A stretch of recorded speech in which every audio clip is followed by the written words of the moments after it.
Welcome back to Dead Air. I'm your host, Siena Anzaldua. If you're new here, welcome.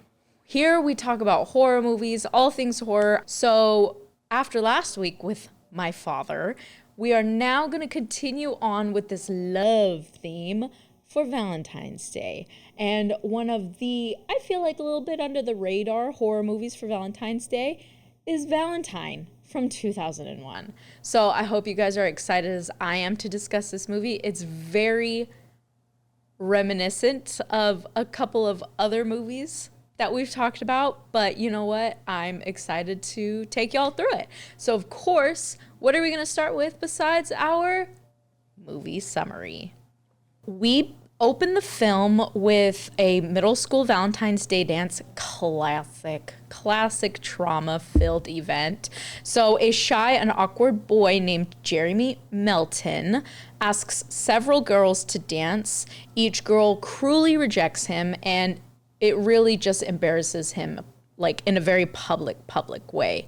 So one girl falsely accuses Jeremy of inappropriate behavior. Jeremy is violently attacked by a group of boys, and he's left incredibly injured. They like beat him and stuff. It's really horrible. It's really sad stuff. The incident traumatizes Jeremy and establishes the motive for his revenge. Revenge. We love a good revenge story. So then in the movie, we jump to present day, which is 13 years later, and the girls from the dance are now adult women living separate lives. The main group includes Kate, Dorothy, Shelley, Paige, and Lily. They are all loosely connected by past friendships that shared history during that middle school and all that kind of thing. They kind of grow up together. So then the women begin receiving anonymous Valentine's Day cards, which these are really freaking cool Valentine's Day cards. I gotta say, I kind of want some of these Valentine's Day cards because they're like so intricate. They're like pieces of art. So I like them. They're pretty cool. A little twisted, I know, but really what do you expect from me at this point? Roses are red. Violets are blue. They'll need dental records to identify you. Journey of love is an arduous trek. My love grows for you as you bleed from your neck. So the cards reference loneliness, rejection, and past grievances. At first, the notes are sort of unsettling, but of course, they never take them seriously. Typical horror movie behavior. We are introduced to Shelley, who is now struggling. She's like struggling emotionally and socially. She ends up going on a date, and she is later stalked and murdered by a masked figure wearing a Cupid-style mask. Really creepy, because it's like a baby mask. Ugh. Police classify the death as suspicious, but do not immediately link it to the other women. Why wouldn't you link it? I don't know, man. I truly don't know.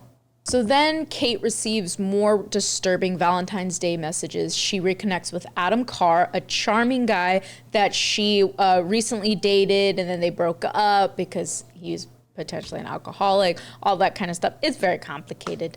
So Kate also encounters Detective Vaughn, who investigates the murders. The masked killer continues to stalk all the remaining women. So Kate begins to suspect a connection between the murders and the middle school dance, and she recalls Jeremy Melton, the humiliation he endured. So records indicate that Jeremy was institutionalized after the incident, and Kate believes he may be responsible. So something that is important here is that throughout the movie, all these Valentine's Day cards that these women are receiving are initialed with JM. Jeremy Melton. So Kate discovers all the bodies, and then Adam kind of appears creepily, and she runs and tries to arm herself with a gun, and the Cupid killer tackles Kate down the stairs, and Adam appears and shoots the masked figure, unmasking her as Dorothy. So Adam confronts a shocked Kate, explaining Dorothy was driven by anger and that he'd always loved her. Aw, cute. Except the true reveal is that throughout this entire movie, the killer's nose bleeds randomly. Don't know why. But at the end, you know, Adam and Kate are on the steps and Adam's nose begins to bleed. So it exposes him actually as Jeremy Melton, who orchestrated everything to get revenge on the women who humiliated him a long, long time ago. We have Siena's thoughts. We've got Siena's thoughts. Whether you like them or not, we've got Siena's thoughts. Yes. So last week we had Siena's and Dad's thoughts, but now we have just purely my thoughts. Sorry, guys, but also this is what you're here for. So Valentine to me is truly an iconic movie that I feel like kind of goes under the radar when you think of Valentine, when you think of Valentine's Day horror movies specifically. And I think that's truly just so sad to me because, again, early 2000s horror movies is one of my favorite genres of horror. And so a lot of the things that truly get me in this film is the soundtrack, is the film style of it. The characters, to be honest, are also some of the best characters I have seen. And I also loved the kills in this movie are truly iconic. I don't know which one is my favorite kill, honestly. I think they're all pretty iconic. I think if I had to absolutely say which one was my favorite, it would have to be Paige's to me.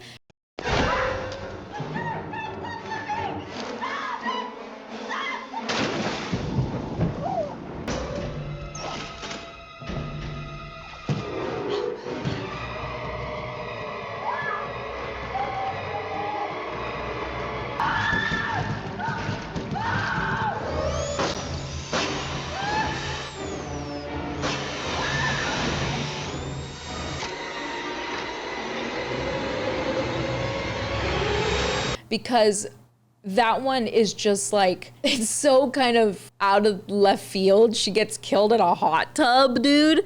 Like that one made me laugh a lot. But I think it's truly cool because I think Paige was such the comedic relief in this movie that to see her get killed in such an outrageous way makes me laugh. It's just, yeah. And Siena laugh at horror movies. Who's really surprised by that?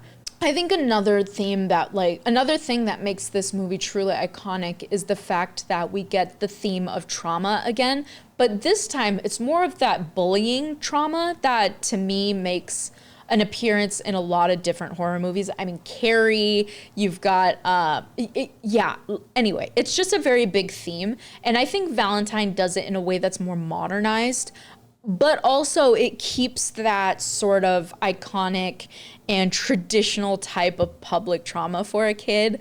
And I do truly enjoy that. I mean, Adam, honestly, that is a really traumatic thing to have to go through. I mean, you kiss a girl and then you kind of just like get beat up because of it. So I think that's also another thing that truly hits, that this movie truly hits on in such an iconic and interesting way that I believe is different than a lot of other horror movies count on. I think another aspect to this movie that I enjoy so much is that we sort of get to see these different women and how they're just kind of going through their lives in general at the start of the movie, but also throughout the movie, how they kind of have come into their own personalities and such. And that takes the theme of like feminism in the horror genre. And I don't want to say it twists it on its head, but it does bring something a little bit different to this genre. And so it helps to sort of bring the humanity back to some of these victims, which I find really interesting.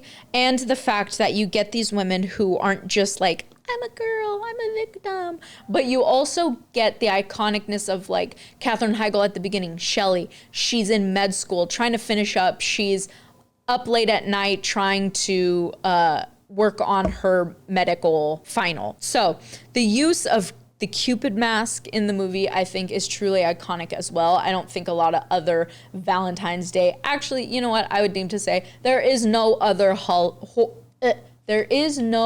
Valentine's Day horror movie that uses the Cupid's mask as the killer's like mask. And I love that. It's reminiscent to me, which I know they're two completely different times of when they were made, but it reminds me of Thanksgiving, the Eli Roth movie that we went over. And I love that because I feel like Valentine truly started that in the holiday genre specifically. So I loved that aspect of this. I loved that, again, you get the stacked cast again. You get Katherine Heigl, who's Shelley. You get David Boreanaz, who is Adam. You get Marley Shelton. You got Denise Richards. You've got Jessica Capshaw, okay? And you just get all of these very iconic, not like necessarily horror people, but just actors and actresses in general. I love that. I think that's really cool. I mean, David Boreanaz, Bones, okay, Katherine Heigl, she's in everything. You also have Marley Shelton, who's in one of my favorite horror duos. I don't know what to call it, but she's in Grindhouse. I've also met her before at Midsummer Scream. She's a very nice lady. I think it's just really cool to see this sort of, I don't want to say random, but not necessarily known to the horror genre cast of people. I just, again, it's another thing that makes this movie truly iconic in the way it just brings all these different genres, the soundtrack, everything like that. It truly brings it together and makes it so iconic for Valentine's Day. So here in the new year, we are trying out some new segments, okay? Let me know on my Instagram how y'all think of them, okay? And I hope you enjoy this one because this one's a little different and I think you'll like it. And this was recommended by a previous guest, my dad. This is Siena's Music Mayhem segment. Siena's Music Mayhem segment. Siena's Music Mayhem segment.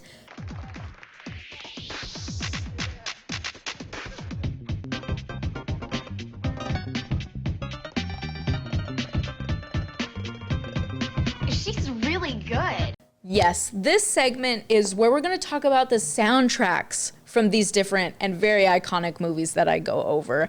And this one is no different. Let me tell you. So this soundtrack really, like all early 2000s movies, I feel, really leans into the 2000s early alternative and new metal genre. So this, like, to me, it reminded me of Scream. It reminded me of Ghost Ship, where you have these really, really iconic 2000s alternative rock and metal songs really making an appearance in these movies. And that's one of my favorite parts about early 2000s movies is you get the iconicness of the soundtrack. And truly, I love this aspect. And like I said, it's one of my favorite parts about early 2000s movies. So I'm gonna go over a few of the songs that are in this movie. So our first one is actually Marilyn Manson's cover of Tainted Love. Look, I don't like Marilyn Manson. There's a lot of different controversies that have happened with him, but I do recognize that during this time, he was a very iconic figure. So this track actually plays during the end credits and was heavily used in the marketing, which I feel like this is sort of where the alternative music sort of shines throughout these movies, is at the endings. So this cover helped reintroduce the song to a new generation and became one of Manson's most commercially successful singles. And that I would agree with. This is, if you listen to Marilyn Manson, if you've ever heard of Marilyn Manson, this is probably the one song you have heard from him. So the next couple bands that are featured in this movie are Deftones and Static X. So Deftones is actually one of my favorite bands ever. And so these were also staples in the horror genre in the early 2000s, and their inclusion sort of reflects the era's trend of blending the slasher film with the aggressive and industrial sort of lean to these rock songs.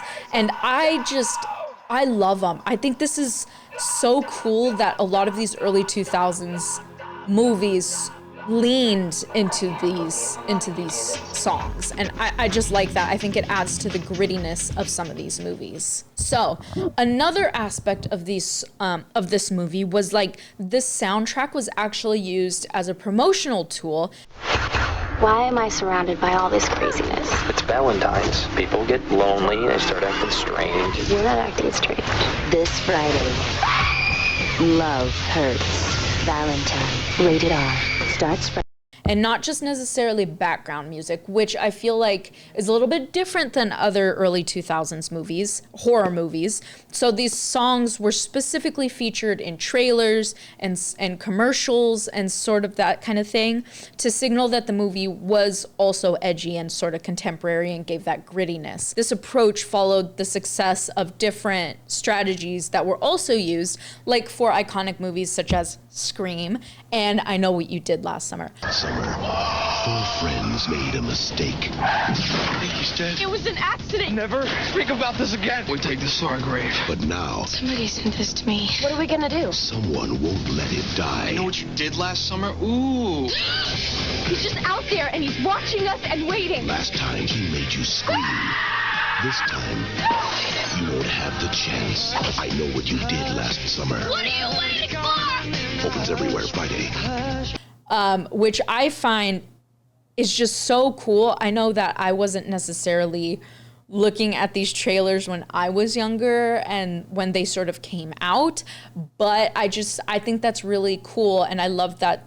I hope that sort of comes back in the horror movie genre of using these different songs and such to promote these movies. Another aspect to this movie is that the score itself, the actual music throughout the movie, was very minimal. They didn't use a lot of it, and you can tell that when you watch this movie because you can sort of focus on the different songs that come up by these iconic bands. So like when you hear the Deftones song, you hear it. It's not just something that's sort of the background and kind of forgotten and you don't really notice it. You can sort of be like, wait a minute, I think that is Deftones. I think that is Static X. I think that is Marilyn Manson and Disturbed. I can't believe that. So I thought that was really interesting. This also shows the contrast throughout the movie in a very iconic way, because you get this sort of quiet sort of music that allows this tension to build, and then boom, you get these iconic songs that kind of come in and put that tension to a climax and sort of add to this movie in a way that a lot of different early 2000s movies didn't necessarily do. So that made this movie stand out in particular. This truly, Valentine, when it comes to music and its soundtrack, it truly fits into that brief era where horror soundtracks doubled as rock compilations, and it made them more appealing even to people who hadn't seen the movie but had heard these different songs and sort of things. So I just think that's really cool, and I noticed these things as I went through and watched this movie and was like, hey, I know that song. Wait a minute. So when you guys are watching this movie, if you haven't already seen it, I think that you will find these different songs and sort of, it'll give you a different appreciation for when these people make the soundtracks to these movies and truly shows what a soundtrack can add, not only to the movie, but the promotion of the movie, all that kind of thing. I think that's really cool. And of course, we have another iconic segment of this show that you are watching. We have Siena's Fun Facts. They're fun and they're facts, and you learn a little something. Siena's Fun Facts. Yes, we have Siena's Fun Facts. Fun fact number 1. This movie had a very notable Super Bowl milestone. So with a $10 million ad buy, Valentine was the cheapest made film to ever secure a Super Bowl commercial at the time. So this truly, I think, brought horror to the forefront of the public. And I love the fact that they bought a Super Bowl ad, because what are we coming up on? The Super Bowl. Fun fact number 2. David Boreanaz filmed this entire role in under 2 weeks. So the actor who was a big draw from Buffy, Angel, Bones, all that stuff, shot all of his scenes in less than 14 days. That is really cool, and to me shows the commitment David had to this movie, and sort of just the work and the effort that goes into making it, that goes into filming that in less than 2 weeks, because he had such a big role in this. Fun fact number 3, Tara Reid and Jennifer Love Hewitt, who was the star in I Know What You Did Last Summer, were both seriously considered for major roles before the final cast was set. And if I have to be honest, I think that I'm happy that they did not cast these two women. As iconic as they are, I think this truly helped other women in this genre sort of shine in a way that I don't think that they necessarily would have in these roles. Fun fact number 3, in typical fashion, critics pretty much hated this movie, but audiences still loved it. So this had an 11% critic score, and I'm pretty sure it still does have something similar, on Rotten Tomatoes, and it's regarded as a fairly formulaic slasher.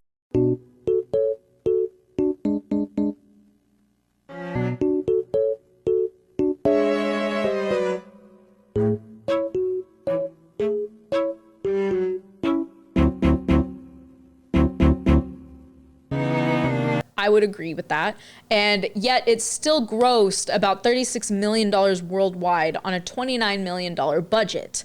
So this to me is so interesting, because I think this brings up the fact that a lot of horror movies that are honestly really good horror movies are generally regarded as not great to critics. This is sort of well known throughout the horror community, throughout the horror genre, is that a lot of these iconic movies are gonna have horrible, horrible ratings, but it's truly like, it just shows how horror is not rated on the same level as other blockbuster movies in other genres. For example, romance and thriller and that kind of thing. It really shows just how sometimes horror gets, bogged at award ceremonies. I think until Silence of the Lambs won some awards, I don't think that another horror movie has truly won awards like that.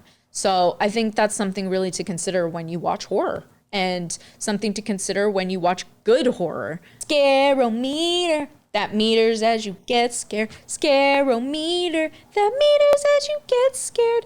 So yes, on the Scarometer, out of 10, I would rate this movie probably about a 7, and that's specifically because of the rewatchability of this movie. If I'm being honest, I'm not going to rewatch this movie during any other time of the year than Valentine's Day. And you know what? I think that's my dig dang right, okay? So, but do not let this rating stop you from watching this movie, because I think it's an important movie to watch for the holiday, for your little horror heart, and just to really start off this season with a bang and a stab. Thank you so much for joining me today. That wraps up Valentine from 2001. A movie that takes teenage cruelty, lets it fester for a decade, and then dresses the consequences in a Cupid mask. It's a very early 2000s slasher, glossy, mean-spirited, and obsessed with the idea that the past will absolutely catch up to you. Next time, we're rewinding the clock to My Bloody Valentine from 1981, a grittier, bloodier take on holiday horror that trades pink cards and chocolates for coal mines, gas masks, and some of the most infamous kills of the slasher era. If Valentine is about emotional scars, My Bloody Valentine is about physical ones. And believe me, it does not hold back. So grab your hard hat, check the tunnels, and get ready to dig into one of the genre's cult classics. Remember, folks, don't split up and don't go into the basement. Bye.